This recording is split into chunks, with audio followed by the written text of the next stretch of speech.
এই মাসে এই ওষুধটা মে মাসে এই মাঝখানে মেডিকেল ভর্তি ছিল 15 দিন। আমি এখন ট্রাই করছি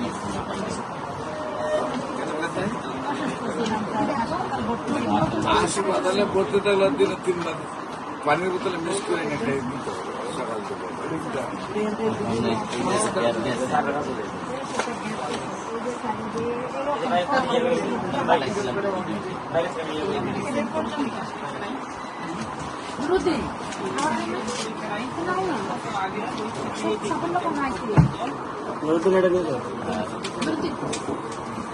এইটা আমাকে ভিডিও করছি। আপনি তো কুমিল্লার না? আমি কারিগঞ্জে। আপনি তো স্যার যাইতেছেন এই তো ও আপনার কেন আমার জমে দেন আপনি তো সময় দিতেছেন নাকি মাসুম ভাই বলেই না। মাসুমে আমার বলেই না, আমার তো আসলে মেমোরি মাসুম ভাই বললো আপনার প্রোগ্রাম এটা সেটা আজকে বলতে বলছে যাই হোক স্যার এই যে ভাতিজার যে তো আজগবিতে ভর্তি নিয়ে আসছি ব্লাড ক্যান্সার আজগাড়িতে ভর্তি করে লাভ নেই, অনেক দ্রুত নিয়ে আসে আজকে মাসে 3-4 লাখ টাকা বিল উঠাইবে, কোনো কিছু করতে পারবে না। আমরা নিয়মিত 4 মাস সময় অনেক পাইলে ব্যাপারটা এই যে এটা যে ভিডিও দিছিলেন আমার এটা তো নর্মাল 35-55 বাড়তিতে আছে।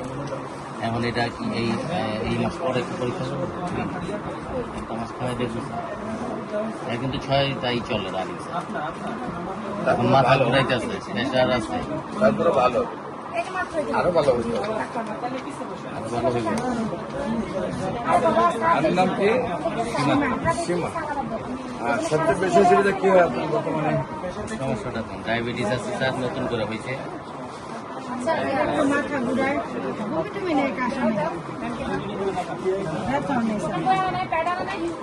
খুবই ভালো। ঘুম কেমন হয়? খাবার দিচ্ছে কেমন? আপনার এটা একটু বেশি হইলো আপনি ক্যান্সার মুক্ত।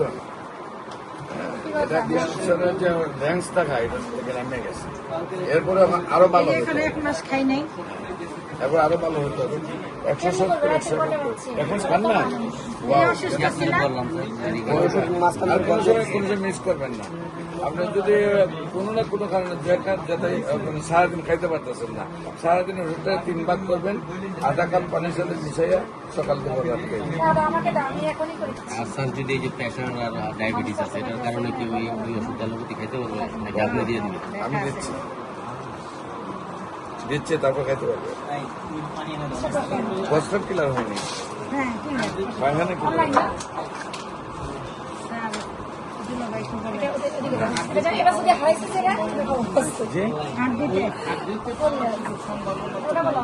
হারে হারে আর কি ওই যে এখন যে আমাদের ব্যাগ গিফট করে গেল না, উনি তো আছে এখানে, উনি কিন্তু পরিকল্পনা মন্ত্রে জব করে পায়ের এই জায়গায়, এখানে পায়ের এই জায়গায় হাড় ভেঙে গেছে ক্যান্সার।